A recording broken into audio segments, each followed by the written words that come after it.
You may have heard of people talking about shooting in crop mode.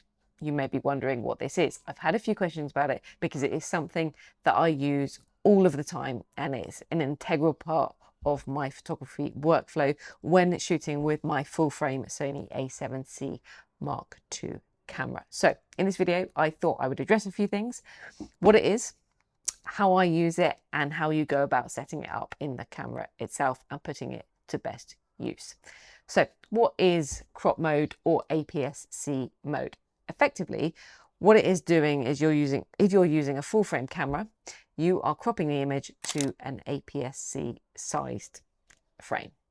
Now, this is something you can, of course, do in post-processing, and doing it in camera yields exactly the same results. You don't gain any advantages in terms of the output. However, in my opinion, you gain such a lot from composition and creative thought behind the image. I love being able to compose the image in my camera at that crop so that I can see what it's going to come out like. Effectively, for me, what it does is it turns a prime lens into two lenses, because I have it at its intended full frame focal length, for example 40mm, and then if I crop in, it allows me to punch in that extra focal length and reframe an image and recompose slightly tighter, which is really nice to be able to do. Now, what you've got to be aware of is it is going to reduce the image quality as you've punched in, of course, because you're cropping into that sensor. Now, the A7C Mark II is a 33 megapixel camera. So for me, the lack or loss of resolution is perfectly acceptable, especially if I'm shooting for social media. It really is not a problem, to be honest, and I find the image quality still super nice and far more even probably than I actually need. Of course, if you have a higher megapixel camera, such as a 60 megapixel camera, which is the A7cII, I think it actually might be 61 megapixels, you're going to get a much higher resolution out of that crop. Of course, if you go lower, maybe you had a 24 megapixel camera, you're going to be really dropping yourself down, and perhaps you might not deem that an acceptable quality, but it is still an option worth playing with and seeing what the results for your camera might come out like. For me, on the 33 megapixels, absolutely perfect. I use it all the time, especially when traveling, or I just have the one lens. I find it really useful for street photography.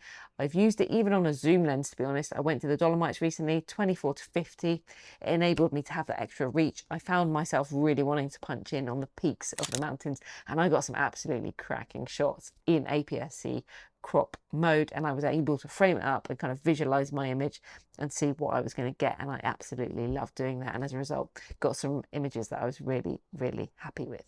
So how do you go about setting this up? Well, basically on the Sony cameras, I'm afraid I can only talk about Sony. I don't have experience with other brands and using this mode, but in Sony you can find it within your menu system.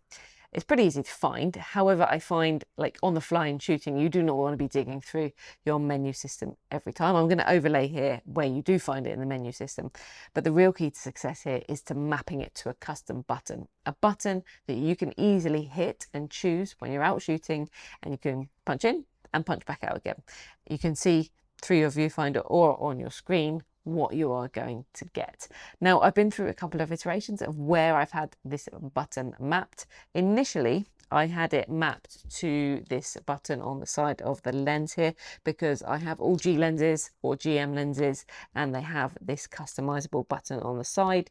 I think it is by default set to manual focus or something to do with focus, but I switched it out, and I really did enjoy using that, because if you're holding the camera like this, it's just on your thumb there.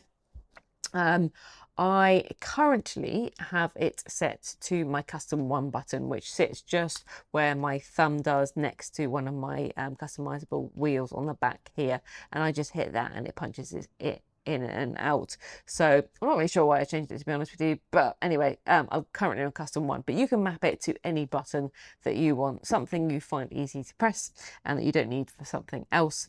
There should be plenty of options on your Sony to choose where you want it, and that's pretty much it. You hit the button, you punch in, you hit it again, it punches back out to full frame. Just be aware when you're shooting, sometimes what has caught me off guard is that I've been in crop mode and I haven't quite realized, because I've just left it running, and then I usually clock onto it because I'm usually like, this feels a bit tight. And then I've realised, but it's just something to be aware of. But yeah, really, really useful function in my humble opinion. And of course, the higher the megapixel the camera, the better.